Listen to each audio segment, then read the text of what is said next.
সেই চমকের কথাটা বলি। আমরা আজকের অনুষ্ঠান শেষ করব গতবারের ফাইনালিস্ট তনয়ার গান দিয়ে। তনয়া, চলে এসো।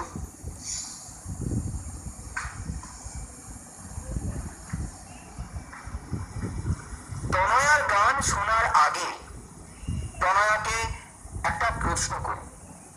আচ্ছা তনয়া, তুমি তো এর আগেও অনেকবার এই মঞ্চে এসেছো, কিন্তু একজন প্রতিযোগী হিসেবে। আজকে তুমি একেবারে গেস্ট, কেমন লাগছে? আমার যেহেতু এখানে গেস্ট হয়ে এসেছি, তাই আমার কোনো টেনশন নেই। জাজেসরা আমার নাম্বার দেবে না, আগে নাম্বার দিতেন, সেটা যেন টেনশন থাকতো। আজকে নাম্বারের কোনো ব্যাপার নেই, টেনশন ফ্রি গান, তাই খুব ভালো।